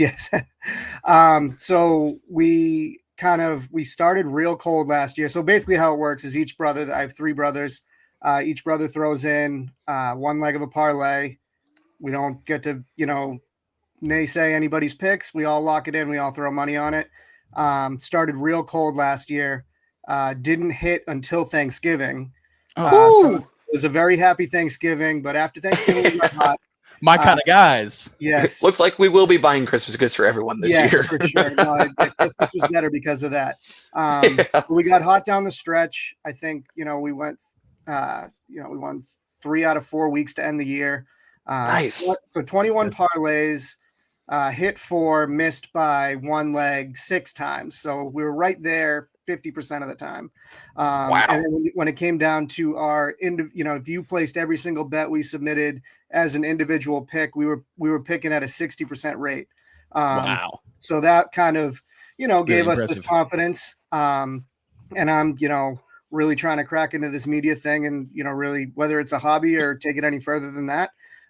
So I'm like, let's put our faces behind it. Let's try and reach more people instead of just, our friends on Instagram. And we decided we'd do once a week, we'd get together and basically do what we did in a group chat, just in front of a camera. So the show is called The Winded Podcast with Seamus Sullivan, but it's the Brothers Parlay edition. I also do other episodes solo and bring on guests. I'm sure I'll have you guys on at some point. Love it. But yeah, so I appreciate the plug there. Absolutely. And that's on both Spotify, YouTube. Is it on? I'm not quite on. I have some episodes on YouTube. I want to get better about getting on YouTube. Definitely Spotify. Okay. And I just set it up today. So every time I post to Spotify, it's going to Apple. So Beautiful. Yeah. So you can find it either way. Winded Podcast with Seamus Sullivan. So someone should type that in the chat so I can remember to go back and find I'll that. put it right here. What's it? I want to see that. The Winded Podcast. Yes. I'll type it right awesome. now. Nobody ever sees how hard it is to just get everything straight to when you do a podcast, that it redirects to all the right sites. I know Apple makes it pretty difficult through the verification process sometimes. And it's always a gamble when you release something to see, is it actually going to show up or not? Yeah, I was initially, so I'm a Spotify guy. So I obviously was favoring that. Yes, sir. And then I was manually uploading it to Apple after I would go through the Spotify, and I was like, it shouldn't be this difficult. I shouldn't have to go through this twice. And then just messing around today watching, I was like, oh, it's literally just this button, put in the RSS feed, and it's good to go. So it's will be much easier going forward, but I'm figuring it out as I go. I love it. And you talk a lot of hockey as well, don't you? Yes, I'm a big hockey guy. That's kind of what got me in this place in the first place. Responded to a TikTok for somebody looking for coverage of high school hockey, and I was like, you know what? I'd like to be in front of a camera. Why not? Went down and just kind of ever since then I've taken every opportunity that's come my way. So yeah, I write for Causeway Crowd, which is the fan-sided Bruins affiliate. So I do a lot of Bruins. So getting ready for that. It's going to be a busy fall and winter for sure. Absolutely. Yeah, Bruins fan. I saw the Winded podcast looks a little familiar when I saw the logo. Yeah, I think the way it was, I was blocking. I have the star too, the Dallas Star, or the Cowboy Star, right, with the Winded Pod logo. So got to keep I love it. Keep it close. So I've always wanted to be more dialed in on hockey. I played hockey games when I was a kid. So 1996 NHL hockey was like my game on the Super Nintendo.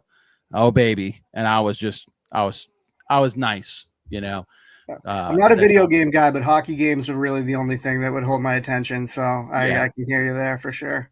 My favorite, when I got older, I got an Xbox and got like NHL 05 or something like that. And my player was Ilya Kovalchuk. Oh yeah. What a dog. Kovalchuk. Yep.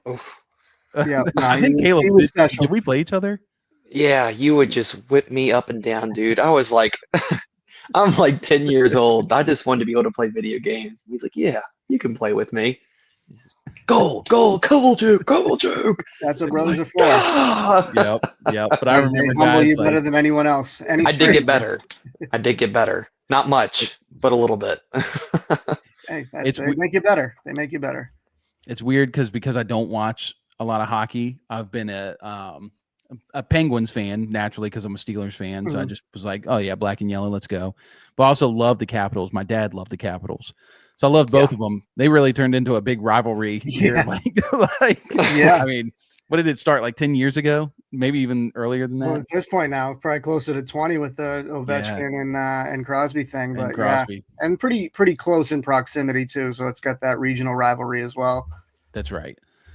But yeah, I need to get more into it. I need to dial into the Winded podcast. Yeah, I will. I'll walk you through anything you want to know. And actually, this week coming up, I have a guest coming on who did his dissertation, University of California, on the importance of physicality in hockey. So I'm real excited to talk to him. Nice. So he's a student. He's a teacher of the game. So.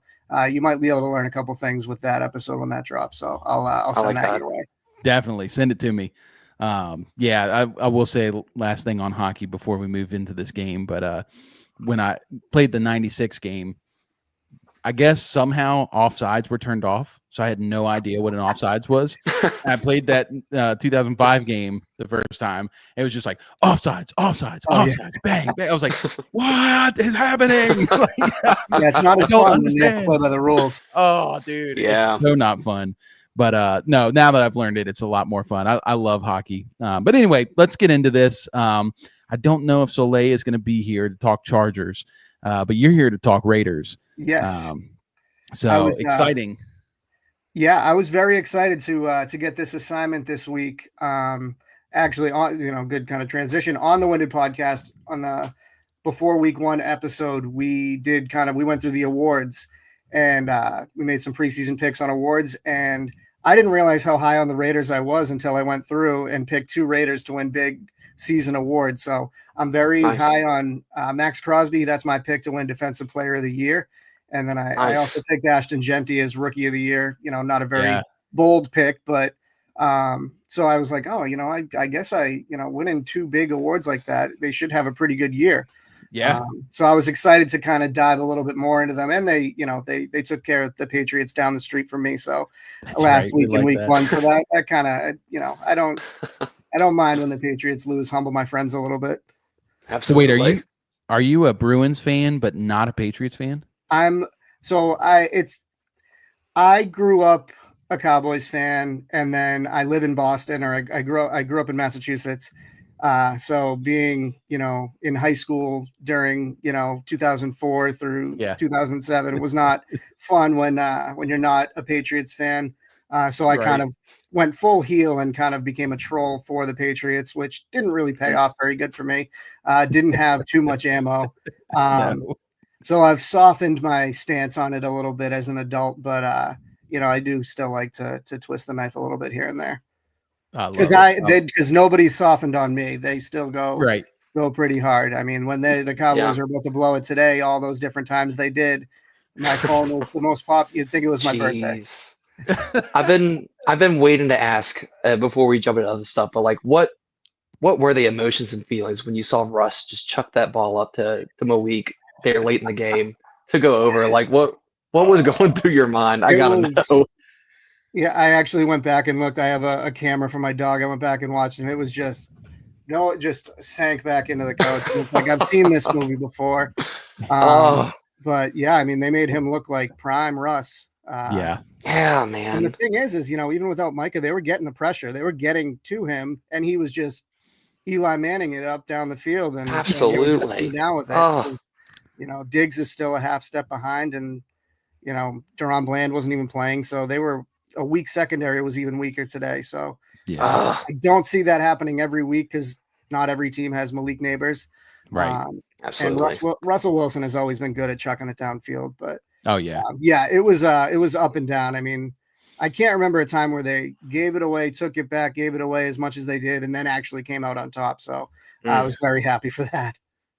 Yeah, it's definitely good to see your team close out a close game like that.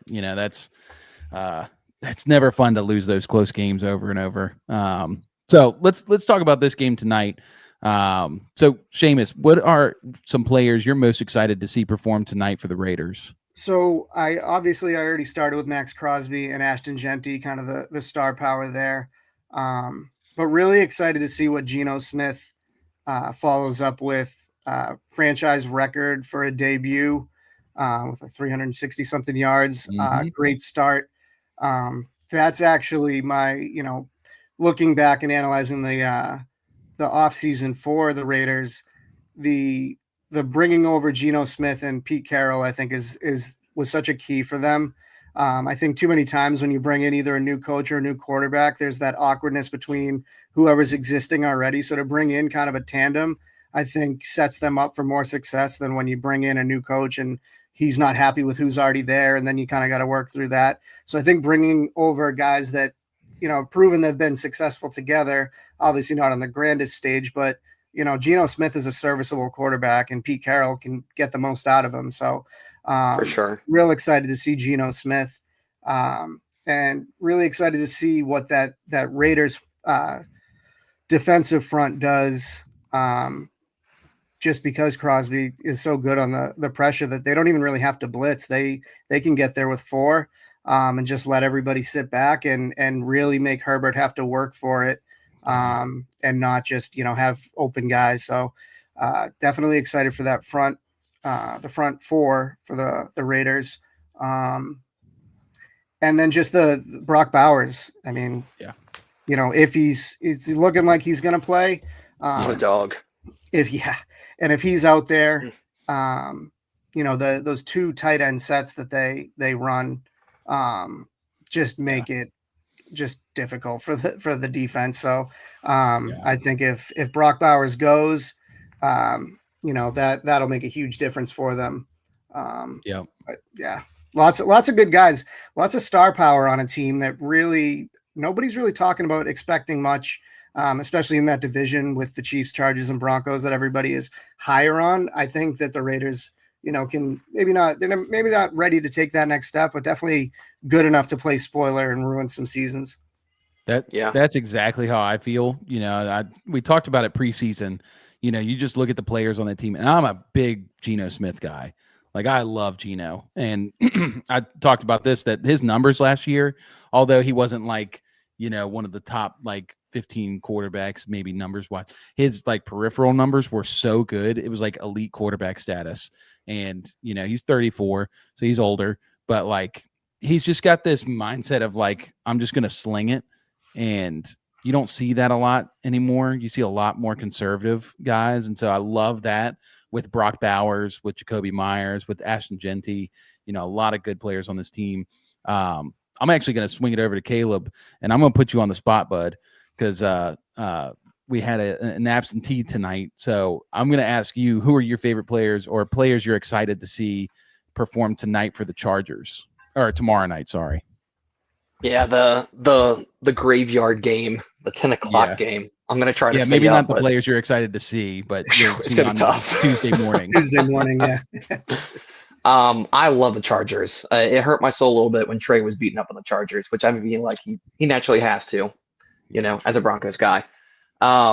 Last week, them beating the Chiefs. I'm not even a Chiefs hater, but it was beautiful. Everyone's like, oh, they're gonna be running the ball. Jim Harbaugh, they're gonna be running it. Amarian Hampton, Najee Harris, they're gonna be, you know, slamming that run, and they just Herbert come out and sling it, man. And he did not disappoint. Oh my gosh, they bring Keenan Allen back in, which everyone was figuring he's washed. I can't remember his numbers, but I know they were impressive. They got Lad McConkey, and then they got Trey Harris and Keandre Lambert-Smith. I think are kind of battling a little bit for that third spot.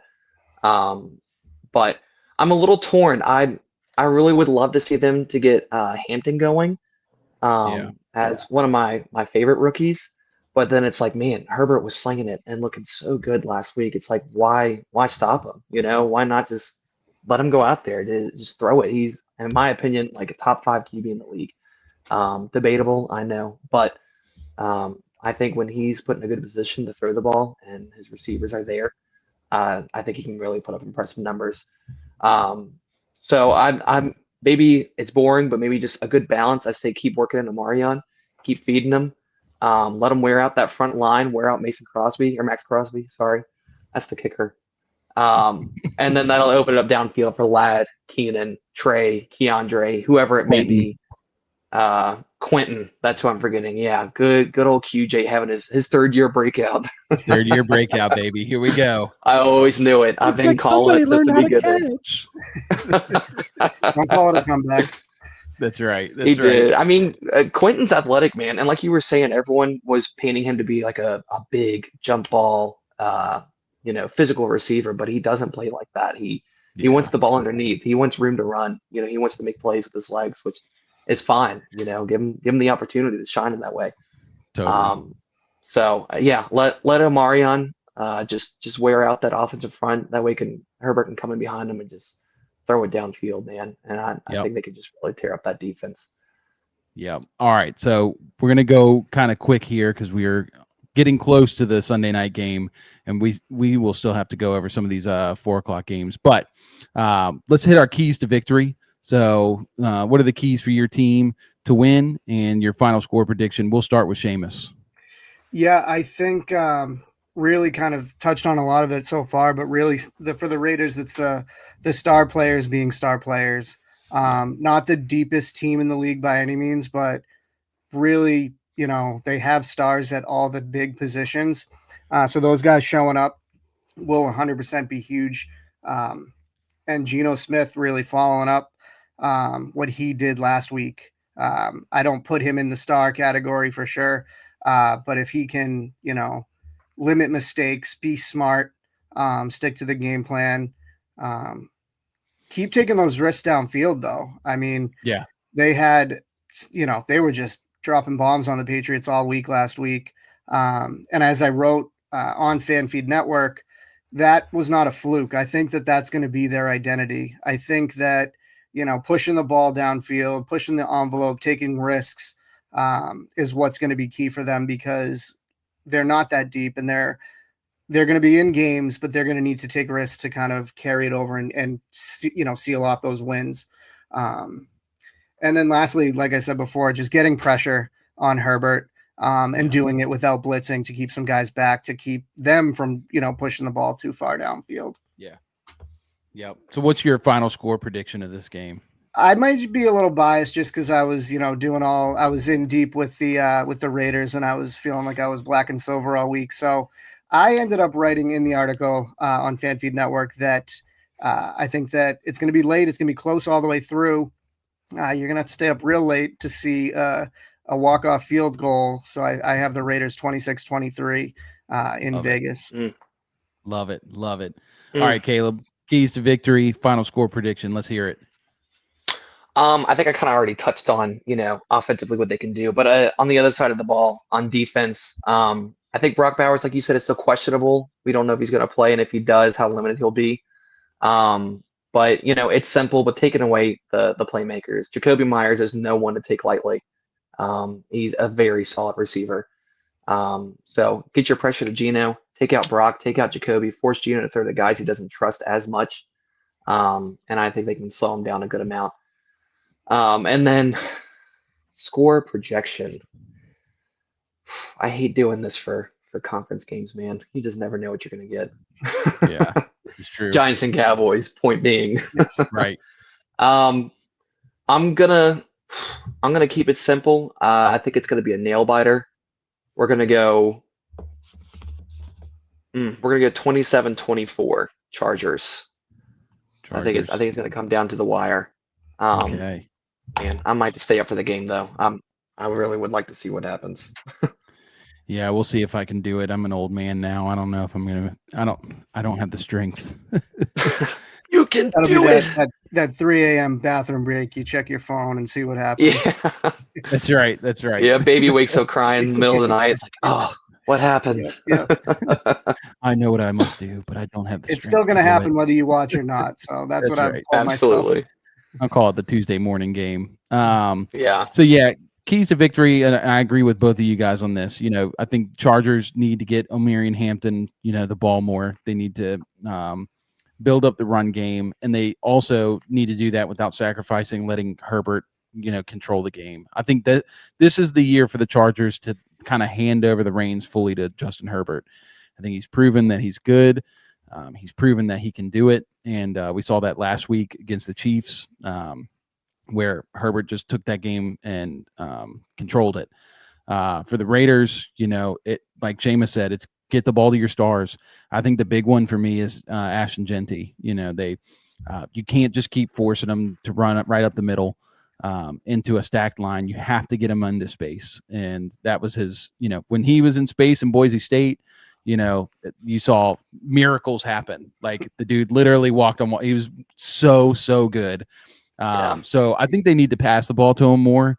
I'd like to see, he doesn't need to catch like 6-7 passes a game unless you want to win. But even just 4 to 5 passes a game, and even like we've seen the Dolphins do it with Achane, where they do that little angle route where he cuts out to the sideline and then cuts back in the middle. It's so good. Even something like that for Genty to get him into space, allow him to make a play. I think that's going to be the keys here. I am going to side with Seamus here. I think the Raiders are super underrated. I do like the Chargers, and I picked them last week to beat the Chiefs. But I do think that the Raiders pose that nagging threat, and we've yet to see the Chargers be consistent in wins. So I think the Raiders will get the upset in Vegas. So that's my take. And I'm going to say final score. It's going to be a high scoring game. I'll say 34-31 Raiders. So behind the leg of Sebastian Janikowski. Oh wait, different generation. My bad. I don't even. He'll always be the kicker. I don't care who's there. Daniel Carlson. I'll never forget him lining up to kick a 75-yarder, and it was like, what are we doing here? Rest in peace, Al Davis. That's right. All right. So Seamus, one more time, just tell the people where they can find your work, where they can follow you. Sure. So on Instagram @WindedPod. I'm on TikTok, Seamus_Sullivan. Then Twitter or X, Seamus P. Sullivan. And if you find any of those pages, I have Linktree, so you can find, all my writing on other sites and all my other social media. So just, pick one, find it, and Linktree, you unlock everything. But most importantly, fanfeednetwork.com. click NFC, scroll down Dallas Cowboys. That's where you'll see me. Yep. Perfect. Well, Seamus, Nice. really appreciate you being on, man. It was a blast. Of course. Great I'll meeting you, be Seamus. watching the rest of the show, guys. Have a good night. Yeah. All right, Thank you, man. We'll see you. Bye. All right. Nice. That was cool. All right. So we've got That was fun. literally like 5-10 minutes. We got to cover these last 3 games. All right, dude. Come on. Ready? Let's go. Jeez. Eagles beat the Chiefs 20-17. I know earlier I said Eagles might not make the playoffs. That was probably a little rough. And I saw the score. I saw the score. You're seeing me instantly walk back what I said. I think I was just being aggressive. Hey guys, it's me again. Yeah. When I saw the score, I thought it said 20-10. The Chiefs were winning. And if that was the case, I would have been like, yeah, Eagles are just bad. They're just playing a boring style of football. Final score is 20-17 Philly. Golly, I just looked at the stat line. I'm looking at the stats right now. It's Jalen Hurts 15-22 for 101 yards, no touchdowns. Yeah, that's man. I Philly fans are the most energetic, most excited about their team, man. But I don't understand how you can wake up and be excited to watch Jalen Hurts throw for 100 yards against the Chiefs. Something's got to change. Oh my this gosh! New offensive coordinator, and he wants to play this balanced style of football. It's just, God, it's so gross. Grueling.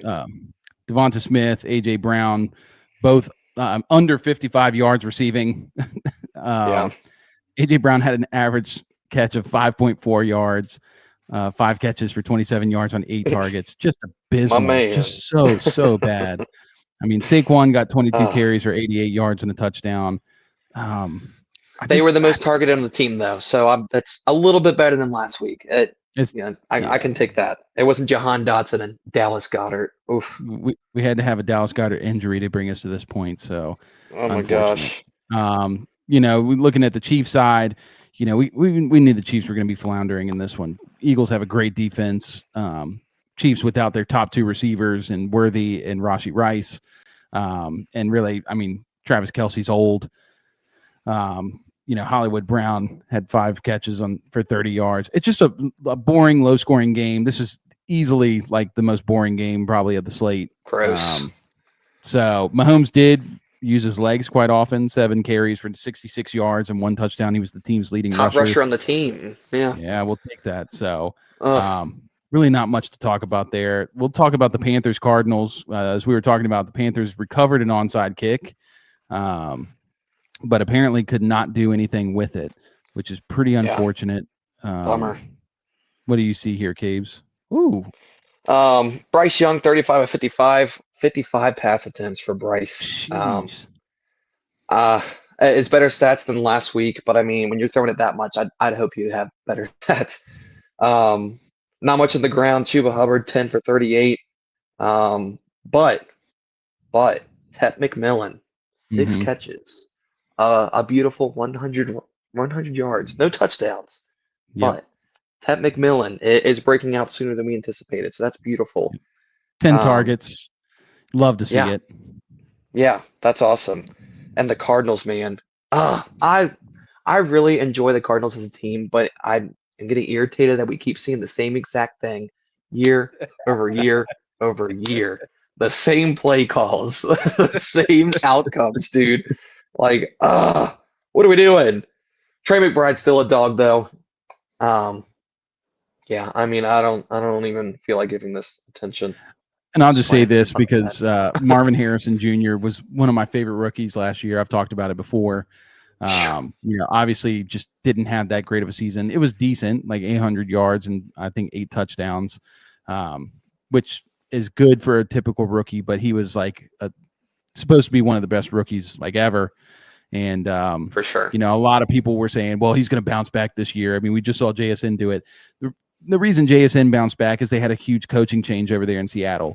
They get rid of Shane Waldron, the offensive coordinator. He goes over to Chicago and ruined Chicago's season last year for Roma Dunze. Roma Dunze bounced back today. JSN bounced back last year. We have to see this offensive change, and the Cardinals didn't change anything. And so this is what you're going to get. They're not if you getting him the ball. drafted, 5 targets. Like, yeah, if you drafted Um, Marvin Harrison Jr., just get used to the ride because this is what it's like. You will get that 5 catches for 80 yards and a touchdown and be like, oh, yeah. And then the next week, it'll be 2 for 27. I swear Yeah. it's the most frustrating thing. Nothing against Marvin Harrison's ability because I still think Yeah. he's a very good receiver. It's just this team is just run. It's Drew Petzig, terrible, terrible, terrible offensive coordinator. Horrible. So enough about them. We're last game, and I saved the best for last. This is for Trey. Where are you at, Trey? Indianapolis Colts. Trey. Was this in Denver? This was in Denver. I think it was in Indianapolis Denver. Colts I think you're march right. into Denver and upset the Broncos 29-28. Oh my Lord. I mean, I didn't watch the game, so I can't say that it was Bo Nix's fault. I mean, 22 of 30, 206 yards, 3 touchdowns, 1 interception. So I mean, it's not horrible. But maybe we can give him the benefit of the doubt, dude. Maybe the Colts are real. Maybe the Colts are doing it this year. Maybe Indiana Jones is winning awards and breaking records. Like, what is this? It's his Baker Mayfield season. It's his comeback season. We've gotten too used to seeing this. We've seen Baker do it. We've seen Ryan Tannehill. We've seen Geno. We've seen Sam Darnold. All these guys who were higher rookie picks didn't pan out their first couple years, sat for a couple years, and then come back. Man, I mean, Daniel Jones, this might be his year. Yeah. 316 yards for 1 touchdown. He also ran a touchdown in from a QB sneak. Jonathan Taylor ran all over this defense. Taylor, dude. What? Wow. 165 yards. He did have a 68-yard run on 25 carries. Tyler Warren leading the receiving room, 4 catches, 79 yards on 7 targets. He's the truth. T-War. Yep, he's so good. T-War's good. Yeah, Jonathan Taylor, man. I mean, this was something I think Trey had talked about, was that the Broncos' rush defense was not as strong and needed some work. They have a great secondary. But I mean, still, like, Daniel Jones looks like he was like carving up that defense. Only 1 sack. Yeah. I mean, looking at the stats, I really want to go back and watch this game. The leading receiver for the Broncos was Troy Franklin with 9 targets, 8 catches, 89 yards. Next was Marvin Mims with 2 targets and 2 catches. Oh yeah. So I don't know if he was spreading the ball out. I don't know if. Yeah, I don't know. That's weird. Cortland Sutton had 1 catch for 6 yards. Yeah. Oof. We love to see a Troy Franklin breakout game. I will say the one thing I'm seeing is Pat Bryant, 3 targets, 2 catches. Nothing to start jumping up and down about, but Pat Bryant is someone I liked a lot coming into this season. Yeah. I think Sean Payton was big on him.